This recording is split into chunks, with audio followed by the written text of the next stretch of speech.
Hi friends, எல்லாருக்கும் வணக்கம். இன்றைக்கி நம்ம சேனலில் என்ன செய்ய போகிறோம்னா பனானா பேன்கேக். இது எப்படி செய்கிறதுன்னு பார்த்துடலாம் வாங்க. மிக்ஸி ஜார் எடுத்துக்கோங்க. ஒரு முட்டை, 4 டேபிள் ஸ்பூன் சுகர், அரை கப் பால், ஒரு வாழைப்பழம். நான் செவ்வாழை எடுத்திருக்கேன், நீங்கள் வேறு எந்த வாழைப்பழம் கூட எடுத்துக்கலாம். இப்போ இதை நல்லா பேஸ்ட்டாக அரைச்சிக்கோங்க. நல்லா பேஸ்ட்டாக அரைச்சாச்சு. இதில் கொஞ்சம் உப்பு, பேக்கிங் சோடா கொஞ்சம் நல்லா மிக்ஸ் பண்ணி விடுங்க.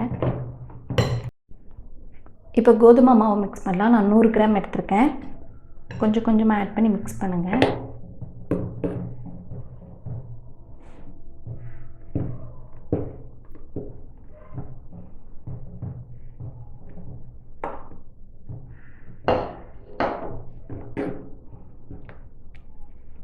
ரொம்ப கெட்டியாக இருந்தால் கொஞ்சம் பால் ஆட் பண்ணிக்கோங்க.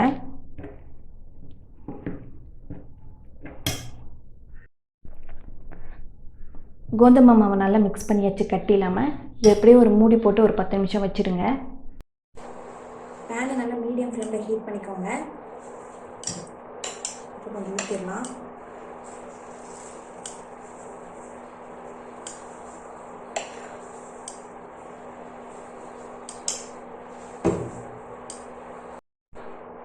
நல்லா இந்த மாதிரி பபிள்ஸ் வரணும்.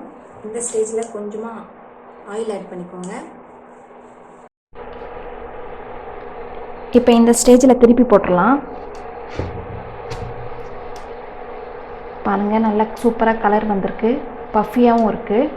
இப்போ இந்த சைடு ஒரு 2 நிமிஷம் விட்டுடலாம்.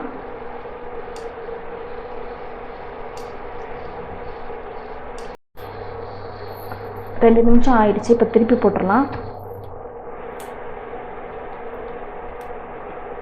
2 சைடும் நல்லா வெந்துருச்சு. இப்போ இதை சர்வ் பண்ணிடலாம். சூப்பராக நம்ம பனானா பேன்கேக் ரெடி ஆகிடுச்சு. நீங்களும் இனிமேல் பனானா வேஸ்ட் பண்ணாமல் உங்கள் வீட்டில் செஞ்சு பாருங்கள். செஞ்சு பார்த்துட்டு எப்படி இருந்தது எனக்கு கமெண்ட்ஸில் சொல்லுங்கள். மறக்காமல் என் சேனலை ஷேர் அண்ட் சப்ஸ்கிரைப் பண்ணி வச்சுக்கோங்க. அப்போ தான் நான் போடுற வீடியோ தவறாமல் உங்களுக்கு வந்து சேரும். என்ன வடையா, மசால் வடை தாயா, அருண் சுவை நாக்குல உட்காந்து நடனம் ஆடுது.